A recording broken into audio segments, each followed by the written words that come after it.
வணக்கம் மாணவ செல்வங்களே. காணொளியில் உங்களுடன் இணைவது உங்கள் தமிழ் ஆசிரியை.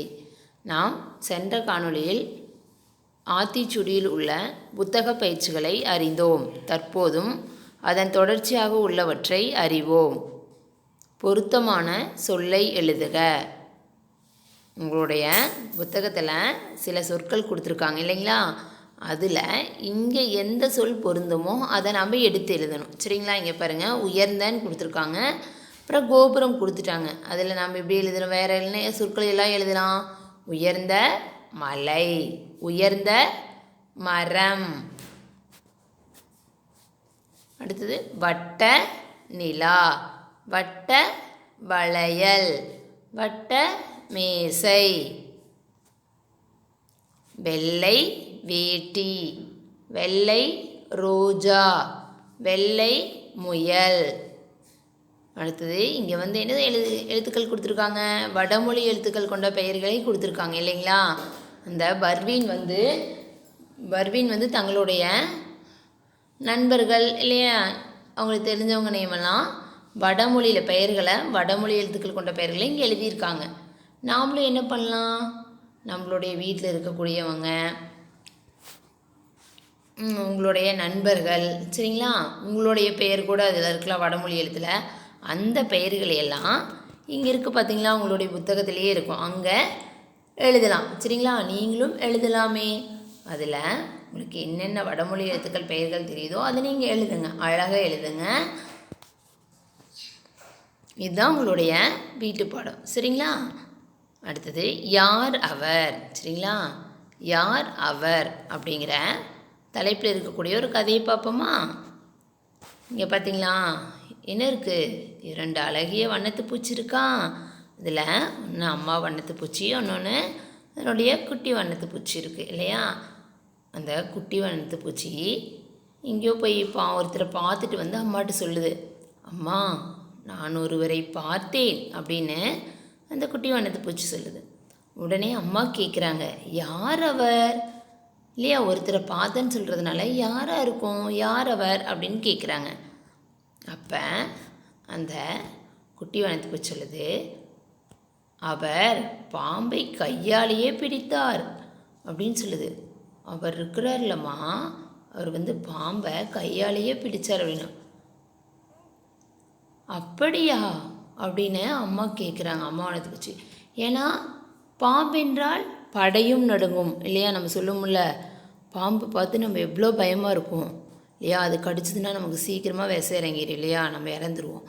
அந்த பாம்பையே கையால் தூக்கக்கூடிய ஆள் இருக்காங்களா அப்படின்னு அம்மா யோசிச்சுட்டு, அப்படியா. அடுத்தது சொல்கிறாங்க அந்த குட்டி வண்ணத்து பூச்சி, யானையே வாளை பிடித்து தூக்கினார்.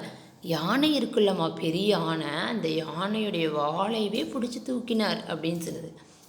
என்னது, யானையா? யானை நம்ம பார்த்துருக்குறது தானே, எவ்வளோ பலம் வாய்ந்த விலங்கு தானே.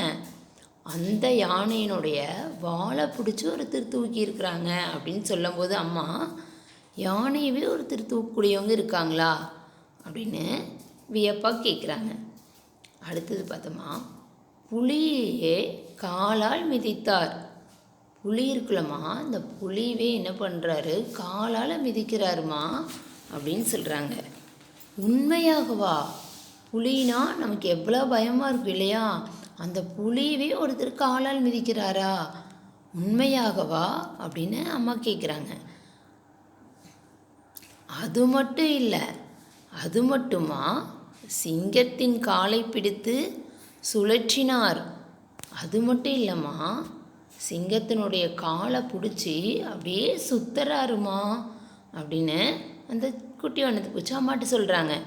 உடனே அம்மா என்ன சொல்கிறாங்க, இவ்வளோ பலம் வாய்ந்தவங்க இருக்காங்களா? எல்லா மிருகத்தையுமே இந்தளவுக்கு செய்யக்கூடிய ஒருத்தர் இருக்காங்களா அப்படின்னு யோசிச்சுட்டு, நானும் அவரை பார்க்க வேண்டுமே அப்படின்னு அம்மா சொல்கிறாங்க. நானும் அவரை பார்க்கலாமா அப்படின்னு. உடனே குட்டி வண்ணத்து பூச்சியும் இந்த அம்மா வண்ணத்து பூச்சி பறந்து போகிறாங்க. சரிங்களா? பறந்து போய் அந்த குட்டி வண்ணத்து பூச்சி பார்த்தாங்கள்ல, அவங்கள அம்மாட்ட காமிக்கிறாங்க. இதோ இவர் தான் அவர் அப்படின்னு ஒரு குட்டி தம்பி காமிச்சாங்க இல்லையா?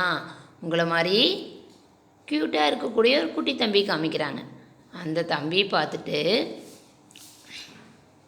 அந்த தம்பி என்ன பண்ணிகிட்டு இருந்தாங்க, அப்போ பொம்மைகளையெல்லாம் வச்சு விளையாடிட்டுருக்குறாங்க. யானை பொம்மை, குதிரை பொம்மை, சிங்கம், புலி பொம்மை, பாம்பு பொம்மை, முயல் பொம்மை, இல்லையா, வாத்து பொம்மை, யானை பொம்மை, இதெல்லாம் வச்சு விளையாடிட்டுருக்குறாங்க. அந்த பொம்மையில் இருக்கக்கூடிய தான் அவங்கெல்லாம் செஞ்சிட்ருக்குறாங்க. அது அந்த குட்டி வனத்து பூச்சி பார்த்துட்டு போயிருக்கு.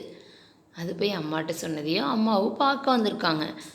அப்புறம் அம்மா என்ன சொல்கிறாங்க, என்னையே ஏமாற்றி விட்டாயே அப்படின்னு அம்மா சொல்கிறாங்க. இல்லையா, இதெல்லாம் நீ சொன்னது உண்மைன்னு நினச்சா, ஆனால் இங்கே வந்து பார்த்தா இங்கே என்னவா இருக்கெல்லாம் பொம்மையாக இருக்குது, என்னையே ஏமாற்றி விட்டாயே அப்படின்னு அம்மா வண்ணத்துக்கு வச்சு சொல்கிறாங்க. அந்த குட்டி தம்பி பார்த்த பின்னாடி. என்ன மாணவர்களே, கதையை கேட்டீர்களா? கதை பிடித்திருந்தது தானே? நன்றி மாணவர்களே.